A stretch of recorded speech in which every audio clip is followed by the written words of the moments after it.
पंचम अंश, 9वां अध्याय। प्रलंब का वध। श्री पराशर जी बोले, अपने अनुचरों सहित उस गर्दवासुर के मारे जाने पर वह सुरम्य तालिबान गोप और गोपियों के लिए सुखदायक हो गया। तदनंतर धेनुकासुर को मारकर वे दोनों वसुदेव पुत्र प्रसन्न मन से भांडीर नामक बट वृक्ष के तले आए। कंधे पर गौ बांधने की रस्सी डाले और बनमाला से विभूषित हुए वे दोनों महात्मा बालक सिंहनाद करते गाते, वृक्षों पर चढ़ते, दूर तक गौएं चराते तथा उनका नाम ले लेकर पुकारते हुए नए सींगों वाले बछड़ों के समान सुशोभित हो रहे थे। उन दोनों के वस्त्र क्रमशः सुनहरी और श्याम रंग से रंगे हुए थे, अतः वे इंद्रधनुष युक्त श्वेत और श्याम मेघों के समान जान पड़ते थे। वे समस्त लोकपालों के प्रभु पृथ्वी पर अवतीर्ण होकर नाना प्रकार की लौकिक लीलाओं से परस्पर खेल रहे थे। मनुष्य धर्म में तत्पर रहकर मनुष्यता का सम्मान करते हुए वे मनुष्य जाति के गुणों की क्रीड़ाएं करते हुए वन में विचर रहे थे। वे दोनों महाबली बालक कभी झूला में झूलकर, कभी परस्पर मल्ल युद्ध कर और कभी पत्थर फेंक कर नाना प्रकार से व्यायाम कर रहे थे। इसी समय उन दोनों खेलते हुए बालकों को उठा ले जाने की इच्छा से प्रलंब नामक दैत्य गोप वेश में अपने को छिपाकर वहां आया। दानव श्रेष्ठ प्रलंब मनुष्य न होने पर भी मनुष्य रूप धारण कर निसंग भाव से उन बालकों के बीच घुस गया।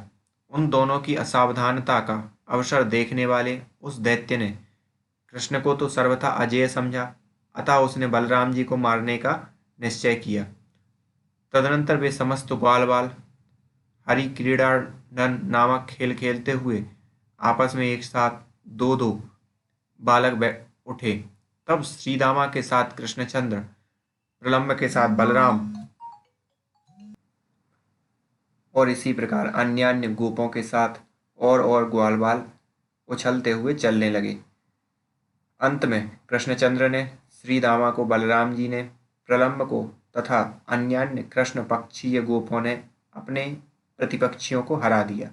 उस खेल में जो जो बालक हारे थे वे सब जीतने वालों को अपने अपने कंधे पर चढ़ाकर भांडीर वट तक ले जाकर वहां से फिर लौट आए, किंतु प्रलंबासुर अपने कंधे पर बलराम जी को चढ़ाकर चंद्रमा के सहित मेघ के समान अत्यंत वेग से आकाश मंडल को चल दिया। वह दानव श्रेष्ठ रोहिणी नंदन श्री बलभद्र जी के भार को सहन न कर सकने के कारण वर्षाकालीन मेघ के समान बढ़कर अत्यंत स्थूल शरीर वाला हो गया।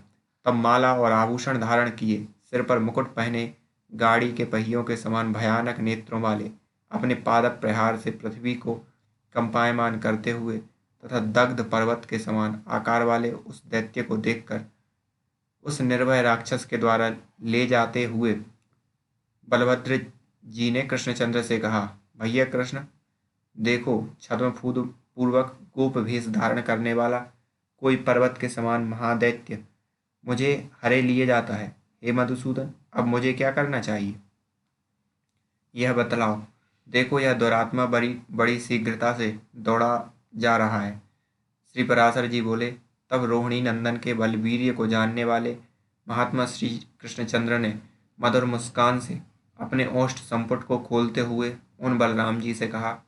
श्री कृष्णचंद्र बोले, हे सर्वात्मन, आप संपूर्ण गुह्य पदार्थों में अत्यंत गुह्य स्वरूप होकर भी यह स्पष्ट मानव भाव को क्यों अवलंबन कर रहे हैं?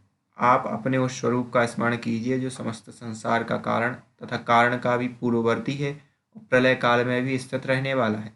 क्या आपको मालूम नहीं है कि आप और मैं दोनों ही इस संसार के एकमात्र कारण हैं और पृथ्वी का भार उतारने के लिए ही मर्त्य लोक में आए हैं? हे अनंत, आकाश आपका सिर है, मेघ केस हैं, पृथ्वी चरण है, अग्नि मुख है और चंद्रमा मन, वायु श्वास प्रश्वास हैं और चारों दिशाएं बाहु हैं। हे भगवान, आप महाकाय हैं, आपके सहस्त्र मुख हैं तथा सहस्त्रों हाथ पांव आदि शरीर के भेद हैं। आप सहस्त्रों ब्रह्माओं के आदि कारण हैं। मुनिजन आपका सहस्त्रों प्रकार वर्णन करते हैं।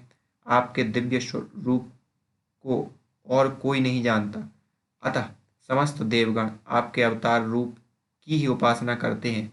क्या आपको विदित नहीं है कि अंत में यह संपूर्ण विश्व आप ही में लीन हो जाता है? हे अनंत मूर्ते, आप ही से धारण की हुई यह पृथ्वी संपूर्ण चराचर विश्व को धारण करती है। हे अज, निमेष आदि काल स्वरूप आप ही कृत युग आदि भेदों से इस जगत का ग्रास करते हैं। जिस प्रकार बड़वानल बड़वानलय से पिया हुआ जल वायु द्वारा हिमालय तक पहुँचाए जाने पर हिम का रूप धारण कर लेता है और फिर सूर्य किरणों का संयोग हो जाने से जल रूप हो जाता है, उसी प्रकार हे ईश, यह समस्त जग आप ही के द्वारा विनष्ट होकर आप ही के अधीन रहता है और फिर प्रत्येक कल्प में आपके सृष्टि रचना में प्रवृत्त होने पर विराट रूप से स्थूल जगत रूप हो जाता है। हे विश्वात्मन, आप और मैं दोनों ही इस जगत के एकमात्र कारण हैं। संसार के हित के लिए ही हमने भिन्न भिन्न रूप धारण किए हैं। अतः हे अमेयात्मन, आप अपने स्वरूप को स्मरण कीजिए और मनुष्य भाव की ही अवलंबन कर इस दैत्य को मारकर बंधुजनों का हित साधन कीजिए। श्री पराशर जी बोले, हे विप्र, महात्मा कृष्णचंद्र द्वारा इस प्रकार स्मरण कराए जाने पर महाबलवान बलराम जी हंसते हुए प्रलंबासुर से को पीड़ित करने लगे। उन्होंने क्रोध से नेत्र लाल करके उसके मस्तक पर एक घूंसा मारा, जिसकी चोट से उस दैत्य के दोनों नेत्र बाहर निकल आए। तदनंतर वह दैत्य मगध फट जाने पर मुख से रक्त बमन करता हुआ पृथ्वी पर गिर पड़ा और मर गया।